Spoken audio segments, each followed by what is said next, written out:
Good morning and welcome to the Core Connection. I'm Mira Rubin here with you on Enlightened World Network. And today's topic is exhaustion and replenishment, and whether we give ourselves the gift of that and all the surrounding dynamics. But before we get started, let's take a minute or two to get present. Let's take a deep breath in through your nose and hold it. And imagine clean, crisp oxygen flooding your lungs, flowing into your bloodstream, nourishing all your cells, all your organs, bringing vital life energy to your body and being. And as you exhale any tension, stress, negativity, fatigue. And now let's take another deep breath in through your nose and hold it.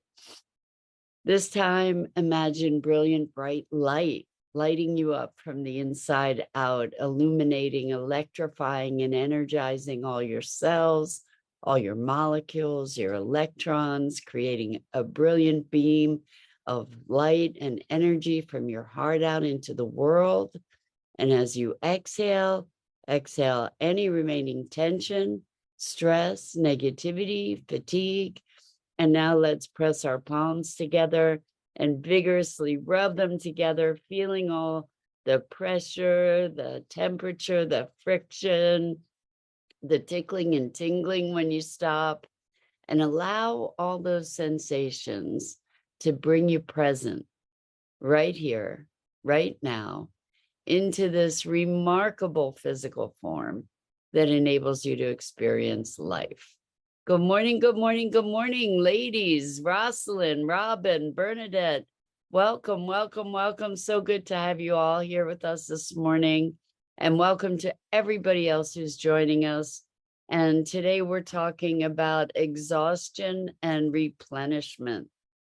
And I think that's coming from my looking personally to find a balance of how to manage my energy better, feeling some exhaustion and looking at how to replenish myself. And what I notice in myself and in a lot of other people is that we just keep pushing. It's like I'm tired, I'm exhausted, whatever, but we keep pushing because we've got to do all this stuff. We've got all these things we have to accomplish. And the truth is that if we push even further, we just get more exhausted and we deplete ourselves often to the point of getting sick. So, because if we don't pay attention, I guess really part of this topic is listening to your body, because if we don't pay attention, eventually the body is going to make us pay attention. So, what I've learned is that when I'm tired, sleep or rest. And then that saves me a lot of time in the long run, because I'm giving my body what it needs when it needs it, so that I don't get into an overstressed situation that then if I were to get sick, I could be laid up for days or out of commission for a while, where I could have maybe just early on taken a nap or two, and ultimately it would have made my body happier, and it would have kept kept me from getting sick. So I'm wondering, a part of this is paying attention to messages that we get, even if the messages that we're getting we don't like. So we don't necessarily appreciate the message to slow down or get some rest. nurture ourselves, and we often don't feel worthy of giving ourselves that gift of time.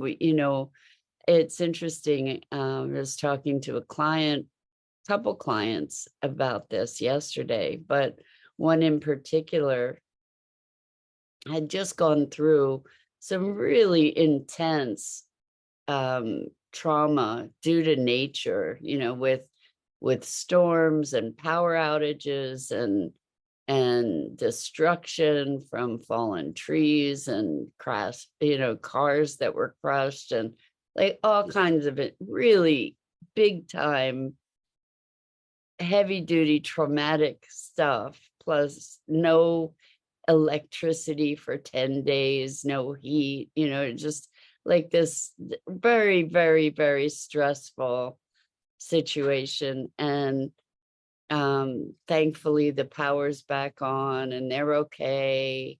And they just have a lot of devastation to clean up. And they were just completely exhausted. And their drive, their inclination is to keep driving, to keep pushing, to say, well, there's all this stuff that I have to do now to clean up and take care of this, and feeling like that if they take a rest, then they're being negligent in some way. That their body was just calling out for rest and relief and some opportunity to process all the stuff that had happened, and just recalibrate after this long state of emergency. And there was a deep guilt about taking that time for themselves, like it was a sign of weakness or something. And so I think that this is not a unique manifestation. I think that many of us consider our need for self-care to be a weakness of some sort. In many instances, I see this with people. And I think that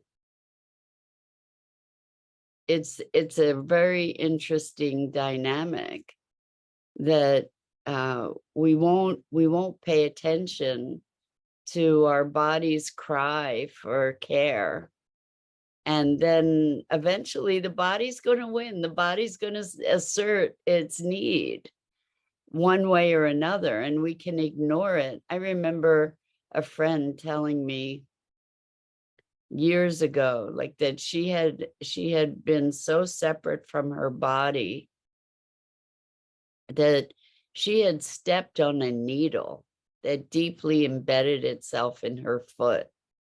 And she was so disconnected that it wasn't until it got tremendously infected that she even noticed. And I think that this is something that so many of us do, is we dissociate from our bodies, from our experience of our physicality. And that dissociation enables us to push past our limits in ways that are not healthy. Whether it's ignoring physical symptoms of something. Of course, there's the other extreme where, we can fall into hypochondria perhaps, but when we ignore the messages that we're getting from our bodies, calling, crying, pleading for care, and we ignore it, pushing past it, judging it, considering it weakness or laziness, or whatever other judgments we might have. So I'm wondering So many of us value ourselves, and this was the case with this person who had just gone through all this environmental trauma. We value ourselves by what we do, what we can accomplish. And if we're not doing, then we don't feel worthy. We don't feel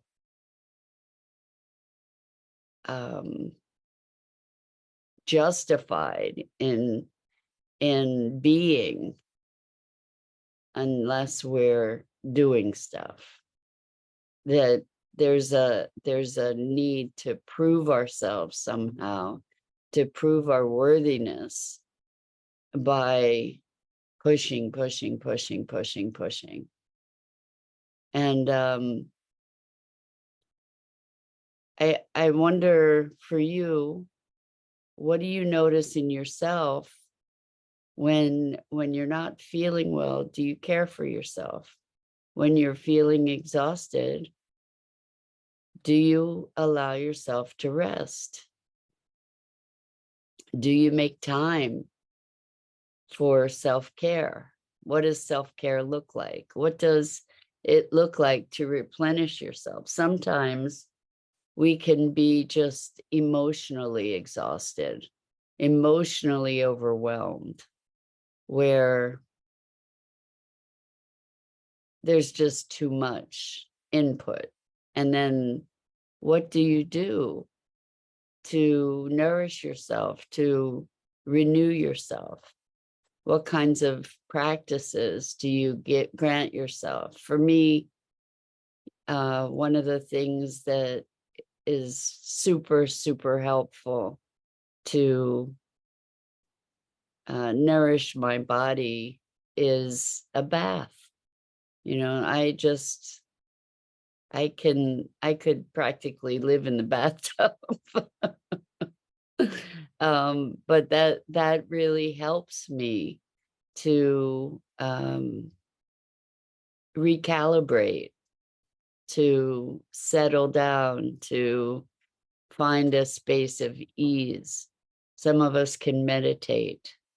Oftentimes when I'm in a state of exhaustion, I don't have the energy to do some of the things, because we're talking about doing again, that might replenish me.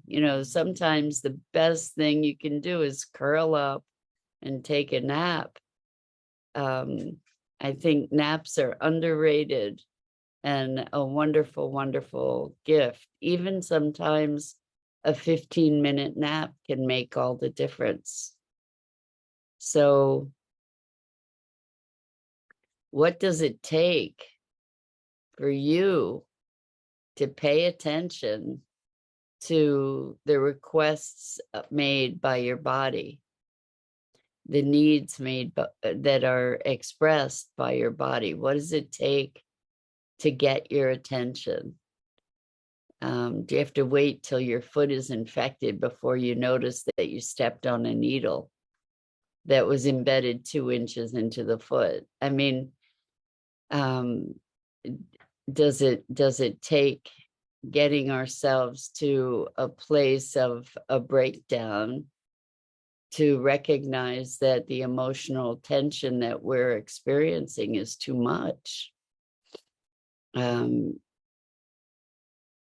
What kinds of signals do you need to allow yourself permission to pay attention and take appropriate measures?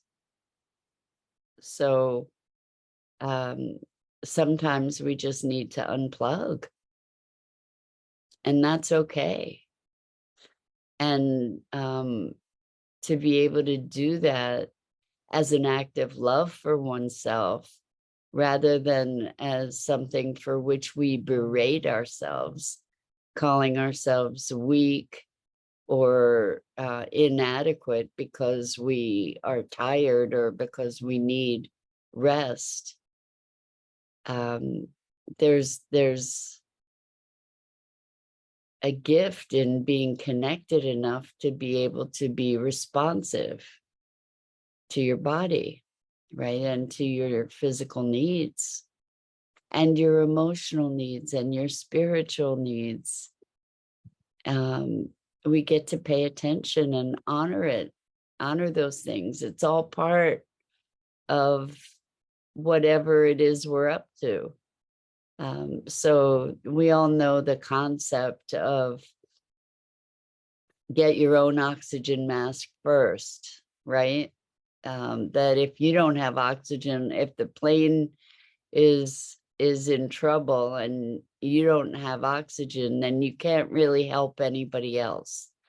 So it's take care of yourself in order to be able to take care of what you take care of in the world. So Rosalind says, I get sleepy early because I get up so early. If I need to get some stuff done before going to bed and I'm tired, I'll give myself 20 minutes by sitting down with a cup of tea. That's a good thing, Rosalind. So, it's interesting because it might seem counterproductive, right? To say, well, I need to get some things done, so I'm going to take a break. But give yourself a chance to collect yourself and relax, and giving yourself that 20 minutes can give you the recharge that you need to accomplish what needs to be accomplished. And the other thing is, sometimes those things that we insist need to be done right now don't necessarily need to be done. So Rosalind says, I can get by on 6 hours of sleep. There's so many debates about how much sleep we need, but the fact that you said I can get by on 6 hours of sleep leads me to imagine that perhaps you're not getting the amount of rest that you need. And it's interesting to me. I can't say I really remember feeling rested. I wish I could remember a time. I wish I could know that. I wish I could wake up feeling rested, but I don't. And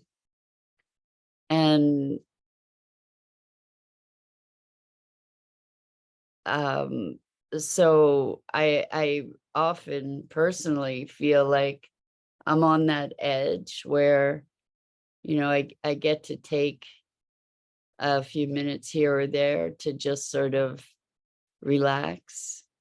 And sometimes, just relaxing, laying with eyes closed, or just sitting quietly, that is a way to replenish ourselves. You don't necessarily have to sleep. Sometimes sitting and reading something, or even watching something on the web or on TV, sometimes that is a way to just relax ourselves, to disengage, or to refocus our attention, to get a rest from the chaos that might be surrounding us.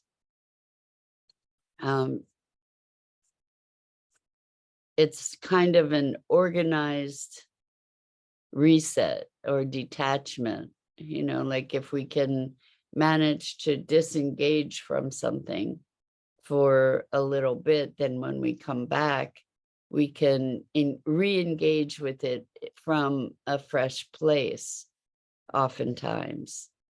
So I think it's a good practice to check in and recognize how listen. If you find yourself saying, I'm so tired, I'm so tired, I'm so tired, how many times do you have to say that before you do something to support you in recovery before it becomes an emergency. And actually this conversation about listening can be extrapolated, extended to other messages we get. Like we get these messages and we hear what we want to hear oftentimes, that we'll listen selectively to validate our desires in one way or another. It's like, oh, I really want to do that, but I'm so tired. And sometimes you get to listen more deeply to see, is the tiredness a way of avoiding, or is the tiredness something that's really truly calling for love and attention? And I think that when we tune in and we truly do listen more closely and honor what we're hearing, then life flows so much better. Life flows so much more easily. And I think physical rest, I know that lack of physical rest is tied to all kinds of ailments, mental, emotional, as well as physical ailments due to physical exhaustion. And our culture is such a work and productivity oriented culture that there's a drive to do despite or in spite of however we feel, and that's actually valued, that's encouraged by our culture in so many ways. Rosalind says, I wondered if I was getting enough sleep, so I got a Fitbit watch. My sleep score depends on how much REM and deep sleep I get. For the most part, when I feel rested, it's often around 6 hours. And often I don't complete the things I want to do before bed. And that's okay because they get done as needed. Thank you for that, Rosalind. It's true. The things that we think we have to get done aren't necessarily things that have to get done. And there are things that we can let go of in order to care for ourselves in a better, healthier way, and to allow ourselves the grace to let some things fall by the wayside. It's like, what is the priority? This is another way in which we get to make values-based choices. Robin says 6 hours here. Good for you guys. I'll tell you what, 8 hours I don't wake up rested still. But I'm hoping that'll change. That will be a great thing as I find better balance. Perhaps I will find a way to feel rested as well. That'd be great. So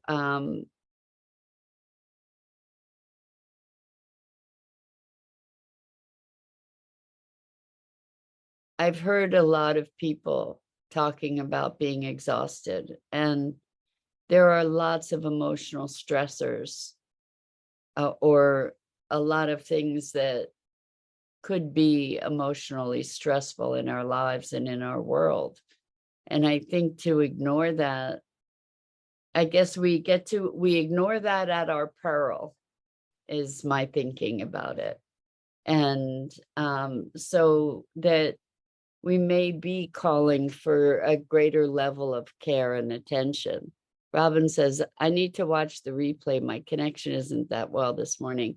Well, we so appreciate you being here with us, Robin, and hopefully you'll find the replay worthwhile.